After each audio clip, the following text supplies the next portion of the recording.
तो दोस्तों नमस्कार, आपको बहुत बहुत स्वागत है आपके अपने चैनल स्वास्तिक एजुकेटर में। तो दोस्तों आज की इस वीडियो में हम बात करेंगे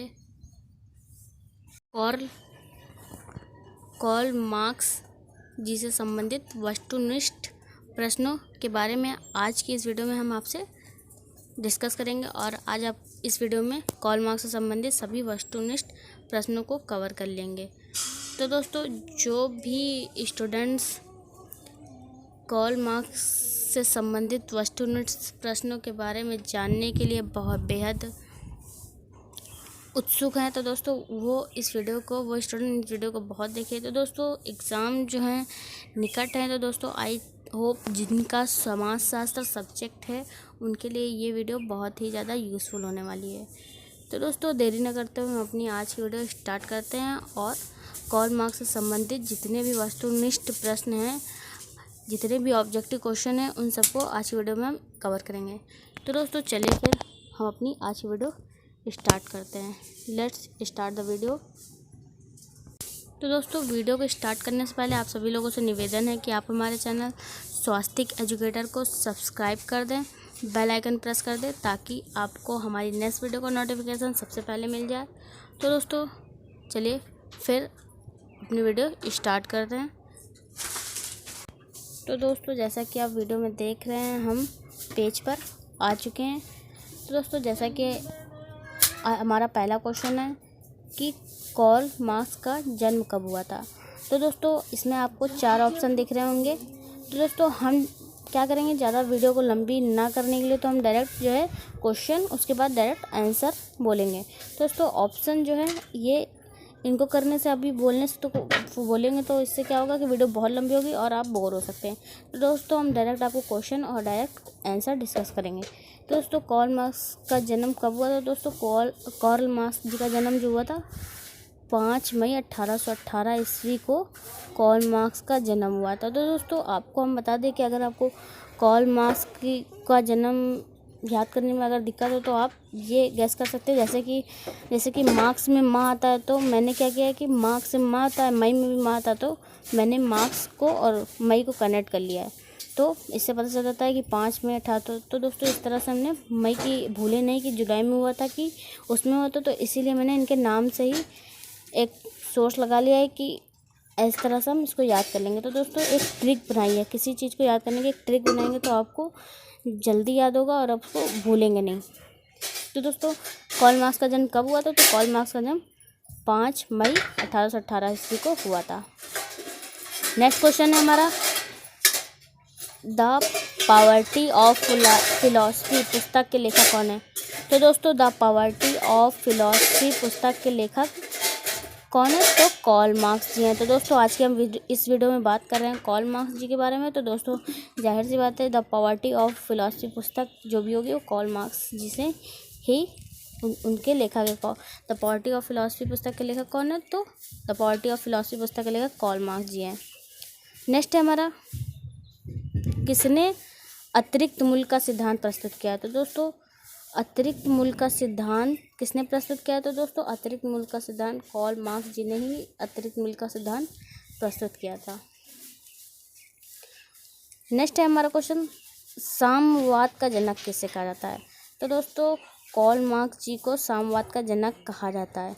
किसको कहा जाता है। तो आपको 4 ऑप्शन मिलेंगे। अगर आप ऑब्जेक्टिव परीक्षाएं एग्ज़ाम देने जा रहे हैं तो आपको 4 ऑप्शन मिलेंगे। तो चारों में अलग अलग राइटर के नाम लिखेंगे। तो आपको ये चूज़ करना है कि साम्यवाद के जनक किसे कहा जाता है। तो दोस्तों आपको पता होना चाहिए कॉल मार्क्स जी को साम्यवाद का जनक कहा जाता है। क्या कहा जाता है, साम्यवाद का जनक।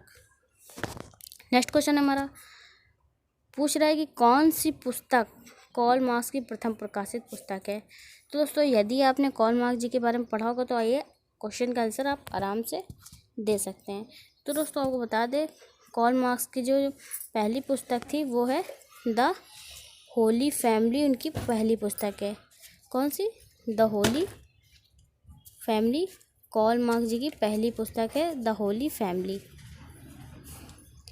The holy family Karl Marx ji की पहली पुस्तक है। नेक्स्ट क्वेश्चन है, द मिजरी ऑफ फिलॉसफी पुस्तक किसके द्वारा लिखी गई है। तो दोस्तों द मिजरी ऑफ फिलॉसफी पुस्तक जो है कॉल मार्क्स जी के ही द्वारा लिखी गई है। तो दोस्तों आप जो है इनकी एक तरफ क्या करिए, आप इसको एक पुस्तक, जितने भी हम बताते जा रहे हैं इसमें पुस्तक है, और आप कवर कर लीजिए कि कॉल मार्क्स जी की कितनी पुस्तक है। तो दोस्तों इससे याद करने में आपको ज़्यादा आसानी होगी। तो दोस्तों एक पुस्तक की हो गई द मिस्ट्री ऑफ फिलॉसफी, एक हो गई the holy family, Das Kapital, the German ideology, the communist manifesto. ये सब जितनी भी पुस्तकें ये कॉल मार्क्स जी की है। दोस्तों आपको आगे वीडियो में पता ही चल जाएगा। अब देखिए नेक्स्ट देखिए क्वेश्चन आ गया कि द जर्मन आइडियोलॉजी पुस्तक किसके द्वारा लिखी गई। तो दोस्तों द जर्मन आइडियोलॉजी पुस्तक कॉल मार्क्स जी के ही द्वारा लिखी गई है। किसके द्वारा? कॉल मार्क्स जी के द्वारा लिखी गई है। नेक्स्ट क्वेश्चन है हमारा, नेक्स्ट है कॉल मार्क्स ने किस पुस्तक में आर्थिक निर्धारणवाद का सिद्धांत प्रस्तुत किया। तो नेक्स्ट जब हमारा क्वेश्चन है कॉल मार्क्स ने किस पुस्तक में आर्थिक निर्धारणवाद का सिद्धांत प्रस्तुत किया। तो दोस्तों अगर इकोनॉमिक की बात आती है, आर्थिक मतलब पैसा, तो आप याद कर लीजिए कि अगर पैसे की निर्धारण की बात की गई तो वो दास कैपिटल पुस्तक में उन्होंने आर्थिक निर्धारण, कॉल मार्क्स जी ने आर्थिक निर्धारणवाद का सिद्धांत प्रस्तुत किया है। किसमें? दास कैपिटल पुस्तक में। बढ़ते हैं नेक्स्ट पेज की तरफ। तो दोस्तों हमारा नेक्स्ट क्वेश्चन है, किस पुस्तक के आरंभ में मार्क्स ने लिखा है कि अभी तक के सभी समाजों का इतिहास वर्ग संघर्ष का इतिहास है।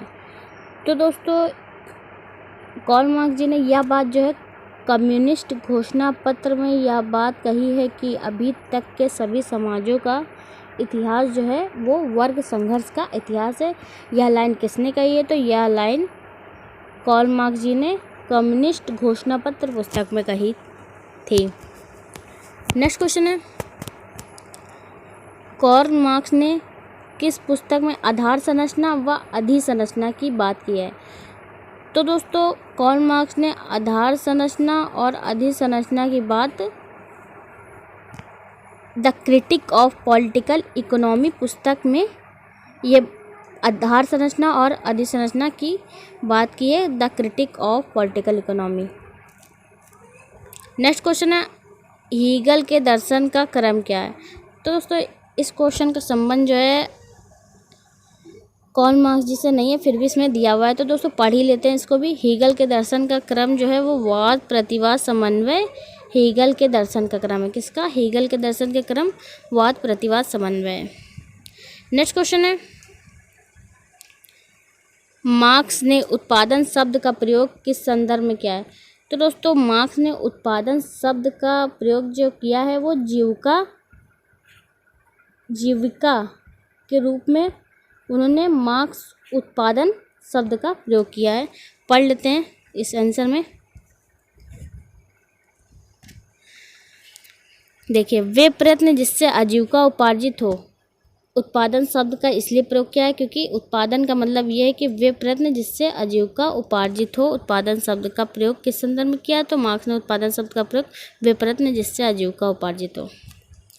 नेक्स्ट क्वेश्चन है, कौन सा सिद्धांत मार्क्स का नहीं है। तो दोस्तों इस क्वेश्चन के लिए आपको मार्क्स के सिद्धांतों के बारे में पता होने चाहिए कि मार्क्स ने कितने सिद्धांत दिए हैं। तो दोस्तों आर्थिक मूल का सिद्धांत भी मार्क्स का है, वर्ग संघर्ष भी कॉल मार्क्स जी का, ऐतिहासिक भौतिकवाद भी है कॉल मार्क्स जी का सिद्धांत है, बचा श्रम मूल्य का सिद्धांत। तो दोस्तों ये श्रम मूल्य का सिद्धांत जो है वो कॉल मार्क्स जी का नहीं है। तो दोस्तों श्रम मूल्य का सिद्धांत कॉल मार्क्स जी का नहीं है। नेक्स्ट क्वेश्चन, मार्क्स के अनुसार उत्पादन को विशेष महत्व इसलिए दिया जाता है क्योंकि। तो दोस्तों मार्क्स जी ने उत्पादन को इतना विशेष महत्व क्यों दिया है, चलिए जानते हैं क्यों दिया है।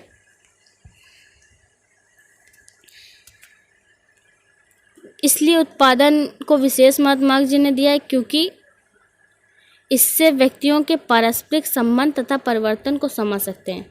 उनका यह कहना है, मार्क्स जी का कहना है कि उत्पादन से हम व्यक्तियों के पारस्परिक संबंध तथा परिवर्तन को समझ सकते हैं, इसीलिए मार्क्स जी ने उत्पादन को विशेष महत्व दिया है। नेक्स्ट क्वेश्चन है, किसने इतिहास की भौतिकवादी व्याख्या की है। तो दोस्तों भौतिकवादी व्याख्या किसने की है इतिहास की। तो दोस्तों इतिहास की भौतिकवादी व्याख्या कॉल मार्क्स जी ने की है। किसने की थी? तो कॉल मार्क्स जी ने। बढ़ते हैं नेक्स्ट क्वेश्चन की तरफ। तो हमारा नेक्स्ट क्वेश्चन है, मार्क्स ने किस उत्पादन प्रणाली को आदिम समुदाय की विशेषता के रूप में स्पष्ट किया है? तो दोस्तों मार्क्स ने किस उत्पादन प्रणाली को आदिम समुदाय की विशेषता के रूप में स्पष्ट किया था? तो दोस्तों आदिम समुदाय विशेषता के रूप में एशियाटिक उत्पादन प्रणाली को मार्क्स जी ने आदिम समुदाय की विशेषता के रूप में स्पष्ट किया है। बढ़ते हैं नेक्स्ट क्वेश्चन की तरफ। तो हमारा नेक्स्ट क्वेश्चन है, किस उत्पादन प्रणाली में अधिक से अधिक लाभ पाने की भावना निहित होती है? तो दोस्तों इसमें 4 उत्पादन प्रणाली दी गई है। तो दोस्तों अगर आपने एशियाटिक, दास्ताक युग के उत्पादन प्रणाली, सामंतवादी, पूंजीवादी को अगर ध्यान से पढ़ा होगा तो आप इस क्वेश्चन का आंसर आराम से दे सकते हैं। लेकिन आपको ऐसे ही ऑब्जेक्टिव क्वेश्चन तैयार करने हैं तो आपको आंसर है कि पूंजीवादी उत्पादन प्रणाली में कार्ल मार्क्स जी ने अधिक से अधिक लाभ पाने की भावना निहित है। किसमें? पूंजीवादी उत्पादन प्रणाली में अधिक से अधिक लाभ पाने की भावना निहित है। बढ़ते हैं नेक्स्ट पेज की तरफ। तो हमारा नेक्स्ट क्वेश्चन है,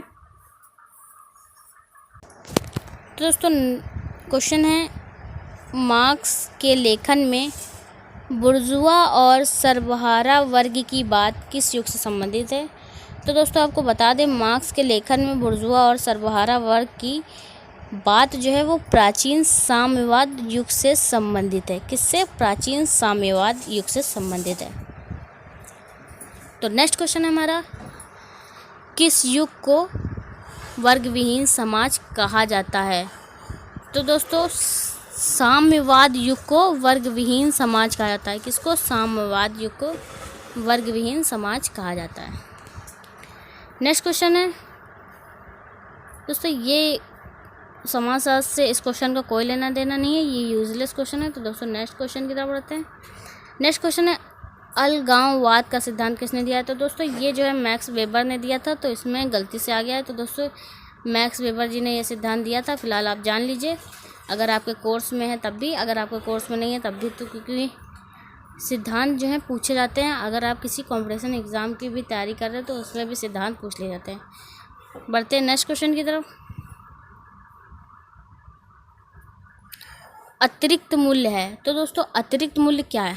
तो अतिरिक्त मूल्य क्या है? वह अंतर है जिसे वह पैदा करता है और वह प्राप्त कर लेता है। अतिरिक्त मूल्य क्या है? जिसे वह पैदा करता है और वह प्राप्त कर लेता है। नेक्स्ट क्वेश्चन है, मार्क्स के वर्ग सिद्धांत में मध्यम वर्ग की बात किसने की है? तो दोस्तों मार्क्स जी ने जो वर्ग सिद्धांत दिया है उसमें किस राइटर ने मध्यम वर्ग की बात की थी? तो दोस्तों मार्क्स के वर्ग सिद्धांत में राल्फ डेहरनडॉर्फ राइटर हैं, उन्होंने मध्यम वर्ग की बात कही थी। मार्क्स के वर्ग सिद्धांत में मध्यम वर्ग की बात राल्फ डेहरनडॉर्फ जी ने की थी। नेक्स्ट क्वेश्चन है,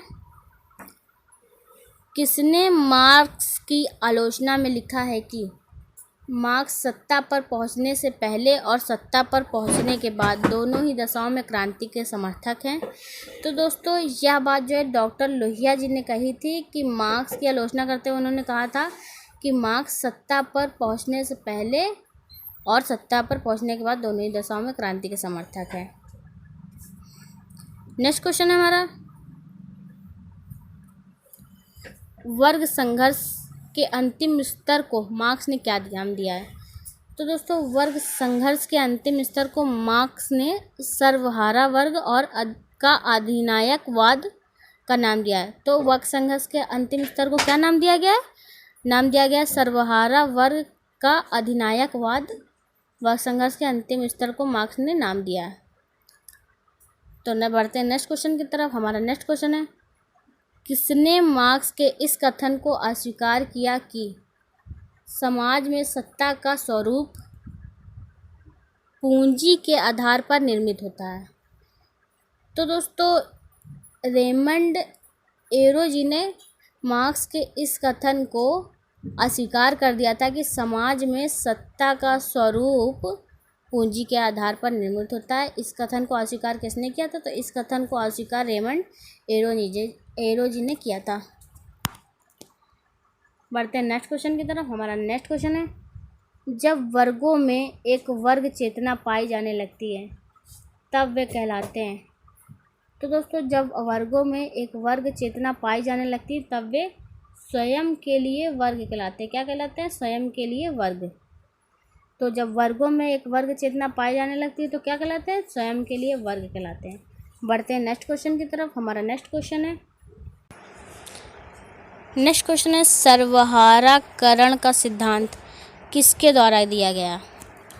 तो दोस्तों, सर्वहाराकरण का सिद्धांत जो है रेमंड एरो के द्वारा दिया गया था। फिलहाल इसका कार्ल मार्क्स जी से कोई संबंध नहीं है। तो दोस्तों, यह क्वेश्चन यूजलेस हो गया इस वीडियो के हिसाब से, क्योंकि इस वीडियो में हम सिर्फ बात कर रहे हैं तो सिर्फ कार्ल मार्क्स जी के बारे में। तो बात करते हैं नेक्स्ट क्वेश्चन की। नेक्स्ट क्वेश्चन है, स्वयं में वर्ग तथा स्वयं के लिए वर्ग की अवधारणा किसने प्रस्तुत की थी? तो दोस्तों, स्वयं में वर्ग या स्वयं के लिए वर्ग की अवधारणा जो है कार्ल मार्क्स जी ने प्रस्तुत की थी। नेक्स्ट क्वेश्चन है, इतिहास की भौतिकवादी व्याख्या में अंतिम स्तर कौन सा है? तो अगर इतिहास की भौतिकवादी व्याख्या की बात होती है तो उसका अंतिम स्तर क्या है? साम्यवाद इतिहास की भौतिकवादी व्याख्या का अंतिम स्तर है। नेक्स्ट क्वेश्चन है, साधारण व्यक्ति एक सामाजिक प्राणी है किंतु अधिक स्पष्ट रूप में वह एक वर्ग प्राणी है। यह कथन किसका है? तो यह कथन मार्क्स जी का है कि साधारण व्यक्ति जो है एक सामाजिक प्राणी है, लेकिन उसे अधिक स्पष्ट रूप में वह एक वर्ग प्राणी है। तो बढ़ते हैं नेक्स्ट क्वेश्चन की तरफ। हमारा नेक्स्ट क्वेश्चन है, वर्ग निर्माण का आधार आर्थिक है, यह कथन किसका है? तो दोस्तों, वर्ग निर्माण का आधार जो है आर्थिक, यह कथन मार्क्स जी का है कि वर्ग निर्माण का आधार आर्थिक है। यह कथन किसका है? तो यह कथन मार्क्स जी का है। नेक्स्ट क्वेश्चन है, मैं विश्व नागरिक हूँ, मैं जहाँ कहीं भी हूँ सक्रिय हूँ, यह कथन किस समाजशास्त्री का है? तो दोस्तों, यह कथन मार्क्स जी ने ही कहा था कि मैं विश्व का नागरिक हूँ, मैं जहाँ कहीं भी हूँ सक्रिय हूँ। यह कथन किस समाजशास्त्री का? तो मार्क्स जी का है। नेक्स्ट क्वेश्चन, जर्मन विचारधारा पुस्तक किसने लिखी है? तो दोस्तों, जर्मन विचारधारा पुस्तक कार्ल मार्क्स जी की है, जिसको इंग्लिश में द जर्मन आइडियोलॉजी पुस्तक के नाम से जाना जाता है। तो जर्मन विचारधारा पुस्तक किसने लिखी थी? तो जर्मन विचारधारा पुस्तक मार्क्स जी ने लिखी थी। नेक्स्ट क्वेश्चन है,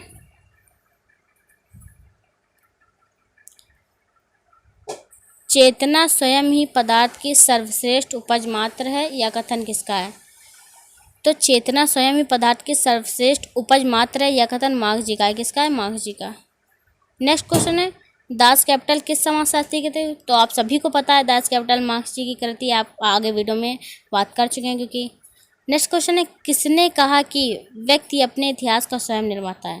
तो दोस्तों, यह बात मार्क्स जी ने कही थी। किसने कही थी? तो मार्क्स जी ने यह बात कही थी कि व्यक्ति अपने इतिहास का स्वयं निर्माता है। किसने कहा? तो अगर आपसे पूछा जाएगा तो यह वाक्य जो है मार्क्स जी ने कहा था। नेक्स्ट क्वेश्चन है, मार्क्स ने समाज में कितने वर्ग बताए हैं? तो कार्ल मार्क्स जी ने समाज में कितने वर्ग बताए हैं? तो दोस्तों, इस क्वेश्चन के बारे में अभी हम आपको वीडियो के लास्ट में बता देंगे कि मार्क्स ने समाज में कितने वर्ग बताए, क्योंकि अभी मुझे कंफ्यूजन है थोड़ा।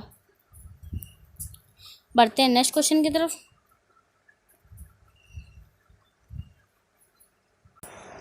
नेक्स्ट क्वेश्चन है, पूंजी पुस्तक के लेखक कौन है? तो दोस्तों, पूंजी पुस्तक के लेखक मार्क्स जी हैं। कौन है? तो मार्क्स जी पूंजी पुस्तक के लेखक हैं। कम्युनिस्ट घोषणा पत्र के लेखक कौन है? तो दोस्तों, आपको बता दें, कम्युनिस्ट घोषणा पत्र के लेखक मार्क्स और उनके दोस्त एंजेल्स, ये दोनों ही कम्युनिस्ट घोषणा पत्र के लेखक हैं। नेक्स्ट क्वेश्चन है, कम्युनिस्ट घोषणा पत्र किस सन में प्रकाशित हुई थी? तो दोस्तों, कम्युनिस्ट घोषणा पत्र जो है 1848 ईस्वी में प्रकाशित हुई थी। नेक्स्ट क्वेश्चन है, संघर्ष की तीव्रता किस युग में सबसे अधिक होती है? तो संघर्ष की तीव्रता जो है पूंजीवादी युग में सबसे अधिक होती है? किसमें? पूंजीवादी युग में संघर्ष की तीव्रता सबसे अधिक होती है। बढ़ते हैं नेक्स्ट क्वेश्चन की तरफ। पूछ रहा है कौन सा युग वर्ग विहीन कहा जाता है? तो सामंतवादी युग वर्ग विहीन कहा जाता है। नेक्स्ट क्वेश्चन है नोट्स ऑन इंडियन हिस्ट्री किसने लिखी? तो notes on Indian history Marx ji ने लिखी थी। किसने लिखी थी? मार्क्स जी ने नोट्स ऑफ इंडियन हिस्ट्री पुस्तक लिखी थी। नेक्स्ट क्वेश्चन है a contribution to the critique of political economy पुस्तक के लेखक कौन है? तो the contribution to the critique of political economy पुस्तक के लेखक कार्ल मार्क्स जी हैं। नेक्स्ट क्वेश्चन है श्रम के विभाजन के विभिन्न स्तरों के आधार पर संपत्ति के कितने प्रकार हैं? तो दोस्तों आपको बता दें श्रम के विभाजन के विभिन्न स्तरों के आधार पर संपत्ति के कितने प्रकार हैं? तो संपत्ति के 3 प्रकार होते हैं, अर्थात इसमें उपयुक्त सभी इसलिए लिखा है क्योंकि वो तीनों प्रकार इस प्रकार होते हैं कि पहला सामुदायिक होता है, सामंतवादी प्रकार होता है और जनजातीय संपत्ति। तो इस प्रकार श्रम के विभाजन में विभिन्न स्तरों के आधार पर संपत्ति के 3 प्रकार हैं, सामुदायिक, जनजातीय, सामंतवादी। नेक्स्ट क्वेश्चन है मार्क्स के अनुसार श्रम के विभाजन के विभिन्न स्तरों के आधार पर संपत्ति के कितने प्रकार हैं? तो दोस्तों मार्क्स जी ने श्रम के विभाजन के विभिन्न स्तरों के आधार पर संपत्ति के कितने प्रकार बताएं? तो दोस्तों मार्क्स के अनुसार श्रम विभाजन के विभिन्न स्तरों के आधार पर 5 संपत्ति के प्रकार बताएं। नेक्स्ट क्वेश्चन है इकोनॉमी एंड पॉलिटिकल मैन्युस्क्रिप्ट कब प्रकाशित हुई थी? तो दोस्तों इकोनॉमी एंड पॉलिटिकल मैन्युस्क्रिप्ट 1843 ईस्वी में प्रकाशित हुई थी। कब? 1843 ईस्वी में। नेक्स्ट क्वेश्चन है इकोनॉमी एंड फिलोसफिकल मैन्युस्क्रिप्ट पुस्तक के लेखक कौन है? तो आपको बता दें इकोनॉमिक एंड फिलोसफिकल मैन्युस्क्रिप्ट पुस्तक के लेखक कार्ल मार्क्स जी हैं। तो दोस्तों आपको मैंने बताया था कि आप एक तरफ पुस्तकों के नाम और कार्ल मार्क्स जी को लिख लीजिए और उनकी सभी पुस्तकों को लिख लीजिए। इससे आपको पुस्तकों को याद करने में तकलीफ़ नहीं होगी और आप भूलेंगे नहीं।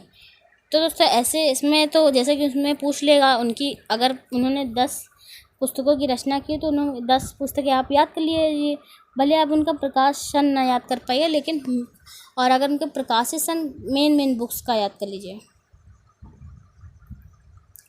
बढ़ते हैं नेक्स्ट क्वेश्चन की तरफ।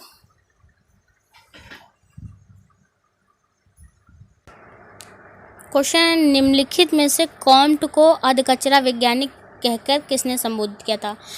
तो दोस्तों अगस्त कॉम्ट जो समाजशास्त्र के जनक माने जाते हैं, उन्हें अधकचरा वैज्ञानिक किसने कहा था? तो दोस्तों उन्हें अधकचरा वैज्ञानिक जो है मार्क्स जी ने अधकचरा वैज्ञानिक कहकर उन्हें संबोधित किया था। नेक्स्ट क्वेश्चन इसमें पूछ रहा है कि कार्ल मार्क्स का जन्म कहाँ हुआ था? तो दोस्तों आपको बता दें कि कार्ल मार्क्स का जन्म जर्मनी में हुआ था। कहाँ हुआ था? जर्मनी में हुआ था। कार्ल मार्क्स का जन्म जर्मनी के राइनिश क्षेत्र के त्रिनगर में इनका जन्म हुआ था। नेक्स्ट क्वेश्चन अब उसमें पूछ रहा है कार्ल मार्क्स की मृत्यु कब हुई थी? तो दोस्तों कार्ल मार्क्स की मृत्यु 14 मार्च 1883 ईस्वी में उनकी मृत्यु हो गई थी। नेक्स्ट क्वेश्चन है श्रमिकों का कोई देश नहीं होता, यह वक्तव्य किसने दिया है?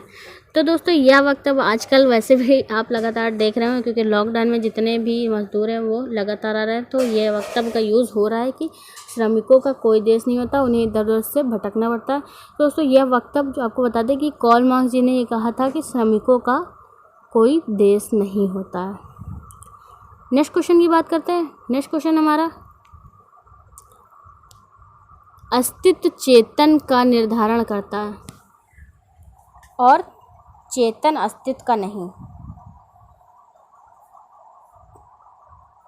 कार्ल मार्क्स का यह वक्तव्य निम्नलिखित पुस्तकों में से किस एक में आता है? तो दोस्तों किस एक में ये बात उन्होंने कही है, किस पुस्तक में ये बात उन्होंने लिखी है कि अस्तित्व चेतन का निर्धारण और चेतना अस्तित्व का नहीं। कार्ल मार्क्स का ये, तो उन्होंने एक contribution to the critique of political economy, manifesto of the communist party, economy and philosophical manuscript of 1844। उपयुक्त सभी इन तीनों पुस्तकों में उन्होंने यह बात कही है कि अस्तित्व चेतन का निर्धारण करता है, चेतना अस्तित्व का नहीं। नेक्स्ट क्वेश्चन है, पदार्थ किस प्रकार गतिशील है और वह किस प्रकार सोचता है? इसी का एक चित्र संसार का चित्र है। भेजा ही विचार को उत्पन्न करे वाला शरीर अंग है। यह कथन किसने कहा है? तो दोस्तों लेनिन ने यह कथन कहा था कि पदार्थ किस प्रकार गतिशील है और किस प्रकार सोचता है, इसी का एक चित्र संसार का चित्र है। भेजा ही विचार को उत्पन्न करने वाला शरीर अंग है। बढ़ते हैं नेक्स्ट क्वेश्चन की तरफ। हमारा नेक्स्ट क्वेश्चन है, माता का प्रसव पीड़ा के बिना बालक का जन्म नहीं होता। क्रांति परिवर्तन रूपी शिशु के जन्म के समय समाज रूपी माता की प्रसव पीड़ा है। यह कथन किसका है? तो दोस्तों माता की प्रसव पीड़ा के बिना बालक का जन्म नहीं होता। ये आपको याद करना है कि माता की प्रसव पीड़ा के बिना बालक का जन्म नहीं होता। तो यह कथन किसका है? तो यह कार्ल मार्क्स जी का है। आगे क्योंकि लाइन उतनी ही रहेगी। नेक्स्ट क्वेश्चन है, बल नवीन समाज को घर में धारण करने वाली प्रत्येक पुराने समाज की दाई है। यह कथन किसका है? दोस्तों यह कथन भी कार्ल मार्क्स जी का है कि बल नवीन समाज को घर में धारण करने वाली प्रत्येक पुराने समाज की दाई है। नेक्स्ट क्वेश्चन है, मार्क्स ने अपनी रचना दास कैपिटल को लिखना कब प्रारंभ किया था? तो दोस्तों मार्क्स की रचना दास कैपिटल को लिखना उन्होंने 1866 ईस्वी में प्रारंभ किया था। नेक्स्ट क्वेश्चन है,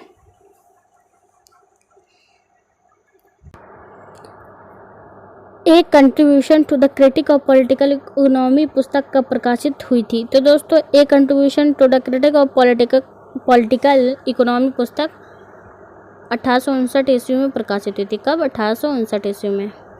नेक्स्ट क्वेश्चन है, वैज्ञानिक साम्यवाद के प्रवर्तक हैं। तो दोस्तों वैज्ञानिक साम्यवाद के प्रवर्तक कार्ल मार्क्स जी हैं। नेक्स्ट क्वेश्चन है, मार्क्स को डॉक्टरेट की उपाधि कब मिली थी? तो दोस्तों मार्क्स जी को डॉक्टरेट की उपाधि 1841 ईस्वी में कार्ल मार्क्स जी को डॉक्टरेट की उपाधि प्राप्त हुई थी। नेक्स्ट क्वेश्चन पूछ रहा है, कार्ल मार्क्स के अनुसार सामुदायिक भूमि स्वामित्व माना जाता है। तो एशियाई उत्पादन रीति में सामुदायिक भूमि स्वामित्व माना जाता है कार्ल मार्क्स जी के अनुसार। नेक्स्ट क्वेश्चन है, उत्पादन प्रक्रिया इतिहास का निर्धारण करती है। यह कथन किसका है? तो दोस्तों उत्पादन प्रक्रिया इतिहास का निर्धारण करती है। यह कथन मार्क्स जी का है कि उत्पादन प्रक्रिया इतिहास का निर्धारण करती है। नेक्स्ट क्वेश्चन है, आवश्यकताओं की पूर्ति के साधनों को मुख्य रूप से विभाजित किया गया है। तो दोस्तों आवश्यकताओं की पूर्ति के साधनों को मुख्य रूप से 3 भागों में विभाजित किया गया है। अपने आप स्वयं के द्वारा आवश्यकताओं की पूर्ति, संघर्ष का सहारा लेना, अल्प व्यक्तियों से सहयोग करके आवश्यकताओं की पूर्ति करना। तो ये तीनों ही चीज़ जो हैं वो तीनों ही जितने कथन हैं उसमें ये आवश्यकताओं की पूर्ति के साधन है मुख्य रूप से, जिन्हें 3 भागों में विभाजित किया गया है। नेक्स्ट क्वेश्चन, मार्क्स के अनुसार आवश्यकताओं की पूर्ति के साधनों को मुख्य रूप से कितने भागों में विभाजित किया गया है? तो दोस्तों मार्क्स के अनुसार आवश्यकताओं की पूर्ति के साधनों को 3 भागों में विभाजित किया गया है, जो कि आप अभी पीछे वीडियो में पढ़ चुके हैं। मार्क्स के अनुसार भी और वो उसके अनुसार भी वीडियो में बात कही गई है। नेक्स्ट क्वेश्चन हमारा है, इतिहास की नई व्याख्या करते हुए किस विचारक ने कहा कि मनुष्य की आवश्यकताएं होती है, वह इन आवश्यकताओं की पूर्ति के लिए साधन जुटाता और प्रयास करता है? दोस्तों इतिहास की नई व्याख्या करते हुए कार्ल मार्क्स जी ने यह विचार कहा था कि उन मनुष्य की आवश्यकताएं होती हैं और वह इन आवश्यकताओं की पूर्ति के लिए साधन जुटाता है और प्रयास करता है। नेक्स्ट क्वेश्चन है, किस विचारक ने इतिहास की व्याख्या को परंपरागत और दक्यानुसी कहा है? तो परंपरागत और दक्यानुसी मार्क्स जी ने इतिहास की व्याख्या को कहा है। कार्ल मार्क्स विचारक ने इतिहास की व्याख्या को परंपरागत और दक्यानुसी कहा है। बढ़ते हैं नेक्स्ट क्वेश्चन की तरफ। हमारा नेक्स्ट क्वेश्चन नेक्स्ट है, निम्नलिखित में से उत्पादन के तत्व हैं? तो दोस्तों यंत्र, प्राकृतिक साधन, सहयोग, ये सभी जो हैं उत्पादन के तत्व हैं। नेक्स्ट क्वेश्चन है, उत्पादन में मनुष्य केवल प्रकृति के प्रति ही नहीं परंतु एक दूसरे के प्रति भी क्रियाशील रहते हैं, यह कथन है? तो दोस्तों उत्पादन में मनुष्य केवल प्रकृति के प्रति नहीं परंतु एक दूसरे के प्रति भी क्रियाशील रहते हैं, यह कथन कार्ल मार्क्स जी ने कहा है। नेक्स्ट क्वेश्चन है, किस विद्वान ने उत्पादन को समस्त मानवीय क्रियाओं का आधार माना है? तो दोस्तों कार्ल मार्क्स ने उत्पादन को समस्त मानवीय क्रियाओं का आधार माना है। नेक्स्ट क्वेश्चन है, वास्तव में यह एक ऐतिहासिक क्रिया है, संपूर्ण इतिहास की आधारभूत अवस्था जिसकी पूर्ति हजारों वर्ष पहले की भांति भी प्रतिदिन प्रति घंटा मानव जीवन को कायम रखने के लिए आवश्यक है, यह विचार किसका है? तो कार्ल मार्क्स जी का यह विचार है कि वास्तव में यह एक ऐतिहासिक प्रक्रिया और संपूर्ण इतिहास की आधारभूत अवस्था जो है जिसकी पूर्ति हजारों वर्ष पहले की भांति प्रतिदिन प्रति घंटा मानव जीवन को कायम रखने के लिए आवश्यक है। नेक्स्ट क्वेश्चन है, व्यक्ति अकेले उत्पादन नहीं कर सकता है अर्थात उत्पादन व्यक्तिगत ना होकर सामाजिक होता है, यह कथन किसका है? तो कार्ल मार्क्स जी का है। तो आप इतना याद करिए, उत्पादन व्यक्तिगत ना होकर सामाजिक होता है, यह कथन कार्ल मार्क्स जी का है। नेक्स्ट क्वेश्चन है, उत्पादन करने के लिए उन्हें परस्पर मिलना पड़ता है तथा निश्चित संबंध स्थापित करने पड़ते हैं, केवल इन्हीं सामाजिक मिलन और संबंधों के अंतर्गत उत्पादन कार्य संपन्न हो पाता है, यह कथन कार्ल मार्क्स जी ने कहा है कि उत्पादन के लिए परस्पर मिलना पड़ता है, निश्चित संबंध स्थापित करने पड़ते हैं और इन्हीं सामाजिक मिलन और संबंधों के अंतर्गत उत्पादन कार्य संपन्न हो पाता है। नेक्स्ट क्वेश्चन है, मार्क्स ने उत्पादन के लिए मार्क्स जो हैं उत्पादन के लिए सहयोग अनिवार्य मानते हैं। यह सहयोग कितने प्रकार का होता है दोस्तों? यह सहयोग दो प्रकार का होता है, प्रत्यक्ष अप्रत्यक्ष। जैसा कि नेक्स्ट क्वेश्चन में लिखा है सहयोग के प्रकार हैं, तो सहयोग के प्रकार प्रत्यक्ष अप्रत्यक्ष दोनों है, उपरोक्त दोनों। नेक्स्ट क्वेश्चन है, किस विचारक ने भौतिक शब्द चेतनहीन पदार्थ के लिए प्रयुक्त होता है कहा है? तो भौतिक शब्द चेतनहीन पदार्थ के लिए प्रयुक्त होता है, यह कथन मैक्स वेबर ने कहा था। बढ़ते हैं नेक्स्ट क्वेश्चन की तरफ। नेक्स्ट क्वेश्चन है, किस विद्वान ने अपने को द्वंद्वात्मक भौतिकवादी व्याख्या कहा है? तो दोस्तों कार्ल मार्क्स जी ने अपने को द्वंद्वात्मक भौतिकवादी व्याख्या कहा है। नेक्स्ट क्वेश्चन है, मार्क्स ने अतिरिक्त मूल्य के सिद्धांत के द्वारा कितने नियमों का प्रतिपादन किया है? तो मार्क्स ने अतिरिक्त मूल्य के सिद्धांत के द्वारा 3 नियमों का प्रतिपादन किया है। नेक्स्ट क्वेश्चन है, मार्क्स ने मूल्य सिद्धांत की व्याख्या करने के लिए राष्ट्रों का प्रमुख रूप से प्रयोग किया है। तो राष्ट्रों का प्रमुख रूप से विनिमय मूल्य, प्रयोग मूल्य, ए और बी दोनों रूप में प्रयोग किया है। नेक्स्ट क्वेश्चन है, मार्क्स ने मूल्य का श्रम सिद्धांत ग्रहण किया था। तो मार्क्स ने मूल्य का श्रम सिद्धांत जो है रिकार्डो से ग्रहण किया था। नेक्स्ट क्वेश्चन है, मार्क्स के अलगाव के प्रकार है। तो मार्क्स के अलगाव के प्रकार कार्य के उत्पादन से अलगाव, श्रम से अलगाव, समाज से अलगाव, उपरोक्त सभी जो हैं ये तीनों मतलब कार्य, श्रम, समाज से उत्पादन से अलगाव, ये सभी मार्क्स के अलगाव के प्रकार हैं। नेक्स्ट क्वेश्चन, मार्क्स ने अलगाव के कितने प्रकार बताएं? तो दोस्तों मार्क्स ने अलगाव के 3 प्रकार बताए हैं। नेक्स्ट क्वेश्चन है, अधिसंरचना के अंतर्गत आते हैं। तो दोस्तों अधिसंरचना के अंतर्गत शिक्षा, कानून, परिवार सभी चीज़ें आती हैं अधिसंरचना के अंतर्गत। नेक्स्ट क्वेश्चन है, आर्थिक संरचना के अंतर्गत आते हैं। तो दोस्तों आर्थिक के अंदर तो उत्पादन भी आता है, श्रम भी आता है और संपत्ति भी आता है, अर्थात उपरोक्त सभी आर्थिक संरचना के अंतर्गत आते हैं। नेक्स्ट, मार्क्स संपूर्ण समाज को बांटता है। तो मार्क्स जो है संपूर्ण समाज को अधिसंरचना, आर्थिक संरचना दोनों रूपों में बांटता है। नेक्स्ट क्वेश्चन है, मार्क्स ने पूंजी, भूमि, श्रम के आधार पर पूंजीपति, भूपति, श्रमिक इन तीनों वर्गों का आधुनिक समाज में उल्लेख किया है। तो उन्होंने किस पुस्तक में इन तीनों चीज़ों का उल्लेख किया है? तो डॉस कैपिटल पुस्तक में उल्लेख किया है। नेक्स्ट क्वेश्चन है हमारा, कार्ल मार्क्स ने मूल सिद्धांत की व्याख्या करने के लिए कितने शब्दों का प्रमुख रूप से प्रयोग किया था? तो कार्ल मार्क्स जी ने मूल सिद्धांत की व्याख्या करने के लिए 2 शब्दों का प्रमुख रूप से प्रयोग किया था। किसकी व्याख्या करने के लिए? तो मूल सिद्धांत की व्याख्या करने के लिए। नेक्स्ट क्वेश्चन है, कार्ल मार्क्स ने अतिरिक्त मूल्य के सिद्धांत द्वारा कौन कौन से नियमों का प्रतिपादन किया था? तो दोस्तों कार्ल मार्क्स ने अतिरिक्त मूल्य के सिद्धांत के द्वारा पूंजी के केंद्रीकरण का सिद्धांत, कष्टों में वृद्धि का सिद्धांत, पूंजी में संचय का सिद्धांत, उपरोक्त सभी सिद्धांत सभी सिद्धांत के नियमों का प्रतिपादन उन्होंने अतिरिक्त मूल के सिद्धांत के द्वारा किया था। नेक्स्ट क्वेश्चन है हमारा, सामाजिक परिवर्तन और विकास का मुख्य और अंतिम कारण उत्पादन की भौतिक परिस्थिति होती है। यह कथन है दोस्तों, यह कथन कार्ल मार्क्स जी का है कि सामाजिक परिवर्तन और विकास का मुख्य और अंतिम कारण जो होता है उत्पादन की भौतिक परिस्थितियाँ होती हैं। नेक्स्ट क्वेश्चन है, कार्ल मार्क्स की उत्पादन प्रणाली को कितने भागों में विभक्त किया गया है? तो दोस्तों कार्ल मार्क्स की उत्पादन प्रणाली को 3 भागों में विभक्त किया गया। कितने भागों में? 3 भागों में। नेक्स्ट क्वेश्चन है, कार्ल मार्क्स ने इतिहास की भौतिकवादी व्याख्या के अनुसार अब तक के मानवीय इतिहास को कितने युगों में बांटा है? तो दोस्तों कार्ल मार्क्स ने इतिहास की भौतिकवादी व्याख्या के अनुसार अब तक के मानवीय इतिहास को 4 युगों में बांटा है। कितने युगों में? 4 युगों में बांटा है। नेक्स्ट क्वेश्चन है, कार्ल मार्क्स ने मानवीय इतिहास को युगों में बांटा है। तो कार्ल मार्क्स ने मानवीय इतिहास को 4 युगों में बांटा है।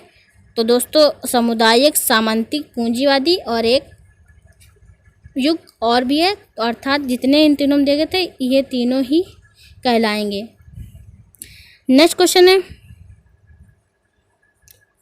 निम्नलिखित में से उत्पादन शक्ति के अंतर्गत आते हैं। तो उत्पादन शक्ति के अंतर्गत उपकरण, श्रम शक्ति, भूमि अर्थात उपरोक्त सभी आते हैं। नेक्स्ट क्वेश्चन है, इतिहास केवल विजय का नाम मात्र नहीं है। इतिहास का विकास और परिवर्तन प्रकृति के प्रति वस्तुगत नियमों से संचालित होता है। ऐतिहासिक भौतिकवादी सामाजिक परिवर्तन के नियमों की प्रेरक शक्ति का सामान्य सिद्धांत। यह कथन किसका है? तो दोस्तों यह कथन कार्ल मार्क्स जी का है। अब आप सोचेंगे ये कथन बहुत बड़ा है, इसको याद करने में दिक्कत। तो दोस्तों आपको ऐसे पहचानना है कि आप पहले इतिहास केवल विजेता का नाम मात्र है, नहीं है। यह कथन किसका है? तो कार्ल मार्क्स जी का है। नेक्स्ट क्वेश्चन, मनुष्य स्वयं अपने इतिहास का निर्माण करता होता है, किंतु वे अपने द्वारा चुनी परिस्थितियों के अंतर्गत नहीं बल्कि उन परिस्थितियों के अंतर्गत करते हैं जो भूतकाल में पाई जाती हैं और उसी में हस्तांतरित की जाती हैं। यह कथन किसका है? तो दोस्तों आपको बता दें यह कथन कार्ल मार्क्स जी का ही है कि इतिहास मनुष्य जो है अपने भविष्य का मनुष्य स्वयं अपने इतिहास का निर्माण करता होता है। यह कथन मार्क्स जी का ही है। बढ़ते हैं नेक्स्ट क्वेश्चन की तरफ। नेक्स्ट क्वेश्चन है, मार्क्स के अनुसार उत्पादन प्रणाली के पक्ष हैं। तो दोस्तों मार्क्स के अनुसार उत्पादन प्रणाली के उत्पादन शक्ति और उत्पादन के संबंध, ये दोनों पक्ष हैं। मार्क्स के अनुसार उत्पादन प्रणाली के पक्ष हैं, तो 2 पक्ष हैं, उत्पादन शक्ति और उत्पादन के संबंध। नेक्स्ट क्वेश्चन, उत्पादन के संबंध के अंतर्गत आते हैं। तो दोस्तों उत्पादन के संबंध के अंतर्गत दास व्यवस्था, पूंजीपति, सामंतवादी अर्थात उपरोक्त सभी आते हैं। नेक्स्ट क्वेश्चन है, मार्क्स के अनुसार उत्पादन प्रणाली के कितने पक्ष होते हैं? तो दोस्तों अभी आप बात कर चुके हैं, मार्क्स के अनुसार उत्पादन प्रणाली के 2 पक्ष होते हैं, उत्पादन शक्ति और उत्पादन के संबंध। जैसे कि देख लिए आप, उत्पादन शक्ति और उत्पादन के संबंध मार्क्स के अनुसार उत्पादन प्रणाली के पक्ष होते हैं। नेक्स्ट क्वेश्चन है, आदिम सामुदायिक गुण के लाक्षणिक उत्पादन संबंधों की प्रमुख विशेषता है। तो आदिम सामुदायिक गुण के लाक्षणिक उत्पादन संबंधों की प्रमुख विशेषता आजीविका के साधनों का सामूहिक स्वामित्व, समुदाय के सभी श्रमिकों का संयुक्त श्रम, उत्पादन का इस प्रकार वितरण कि जिससे गोत्र के सभी सभी जीवित हो रहे हों। उपयुक्त सभी जितने भी ये तीनों कथन हैं, ये तीनों कथन जो है आदिम सामुदायिक गुण के लाक्षणिक उत्पादन संबंधों की प्रमुख विशेषताएं हैं। नेक्स्ट क्वेश्चन है, अतिरिक्त मूल्य का सिद्धांत ही मार्क्स के आर्थिक सिद्धांत की आधारशिला है। यह कथन किस समाजशास्त्री का है? तो दोस्तों यह कथन लेनिन जी का है कि अतिरिक्त मूल्य का सिद्धांत ही मार्क्स के आर्थिक सिद्धांत की आधारशिला है। बढ़ते हैं नेक्स्ट क्वेश्चन की तरफ। नेक्स्ट क्वेश्चन है, मानव समाज के विकास के नियम संबंधी अपनी भौतिकवादी शिक्षा के बाद सर्वहारा वर्ग के इस प्रतिभाशाली सिद्धांतकार का अतिरिक्त मूल्य संबंधी उनकी दूसरी महान खोज थी। यह कथन किसका है? तो दोस्तों यह कथन लेनिन जी का है। मानव समाज के विकास के नियम संबंधी अपनी भौतिकवादी शिक्षा के बाद सर्वहारा वर्ग के इस प्रतिभाशाली सिद्धांतकार का अतिरिक्त मूल्य संबंधी उनकी दूसरी महान खोज थी। यह कथन लेनिन का है, अर्थात आपको इस क्वेश्चन से कोई लेना देना नहीं है, क्योंकि इस वीडियो में हम किस चीज़ की बात कर रहे हैं? तो राइटर कार्ल मार्क्स जी की बात कर रहे हैं। तो दोस्तों ये क्वेश्चन आप पॉइंट आउट ना करें। नेक्स्ट क्वेश्चन है, श्री मार्क्स का अतिरिक्त मूल्य का सिद्धांत किस अवधारणा से संबंधित है? तो दोस्तों श्री मार्क्स का अतिरिक्त मूल्य का सिद्धांत जीविका योग्य मजदूरी से संबंधित है। नेक्स्ट क्वेश्चन है जीविका योग्य मजदूरी की अवधारणा के प्रतिपादक, तो जाहिर सी बात है कार्ल मार्क्स जी इसके प्रतिपादक है। नेक्स्ट क्वेश्चन, अंत में किसी वस्तु का विनिमय मूल्य उसके उत्पादन में लगाए गए श्रम की मात्रा पर निर्भर है। यह कथन किसका है? तो दोस्तों यह कथन कार्ल मार्क्स जी का ही है। किसका है? कार्ल मार्क्स जी का है कि किसी वस्तु का विनिमय उस मूल्य उसके उत्पादन में लगाए गए श्रम की मात्रा पर निर्भर होता है। बढ़ते हैं नेक्स्ट क्वेश्चन की तरफ। नेक्स्ट क्वेश्चन है सोने का जो कुछ भी मूल्य है वह प्रकृति की देन है। उस मूल्य की सृष्टि में मनुष्य का कोई हाथ नहीं। जहाँ तक मनुष्य के प्रयत्नों द्वारा मूल्य की उत्पत्ति का संबंध है वहाँ तक श्रम का ही फल है। तो दोस्तों यह बात जो है सोने का जो कुछ भी मूल्य है वो प्रकृति की देन है।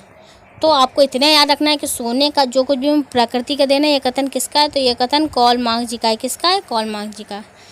नेक्स्ट हमारा क्वेश्चन है मार्क्स के अनुसार पूंजीवादी का आधार क्या है? तो दोस्तों मार्क्स के अनुसार पूंजीवादी का आधार लाभार्जन में लिप्त रहना मार्क्स के अनुसार पूंजीवादी का आधार है। नेक्स्ट क्वेश्चन है डेहरनडार्फ के मतानुसार आधुनिक औद्योगिक समाजों में संघर्ष का प्रमुख स्रोत है। तो प्रमुख स्रोत सत्ता संबंध है। तो दोस्तों आपको इस क्वेश्चन से कोई लेना देना नहीं है क्योंकि ये कार्ल मार्क्स से संबंधित नहीं है, क्योंकि इस वीडियो में हम बात कर रहे हैं कार्ल मार्क्स के बारे में। नेक्स्ट क्वेश्चन है मार्क्स के अनुसार निम्नलिखित में से प्रकृति पर मनुष्य की क्रिया के कौन कौन से क्षण हैं? तो मनुष्य की क्रिया के श्रम, उत्पादन के सामाजिक संबंध, सामाजिक चेतना, ये तीनों प्रकृति पर मनुष्य की क्रिया के क्षण हैं। ये देखिए लिखा है 1, 3, 5। नेक्स्ट क्वेश्चन, कार्ल मार्क्स ने भारत की परंपरागत आर्थिक प्रणाली को क्या बताया है? तो दोस्तों कार्ल मार्क्स ने भारत की परंपरागत आर्थिक प्रणाली को उत्पादन की एशियाई प्रणाली बताया है। Next question,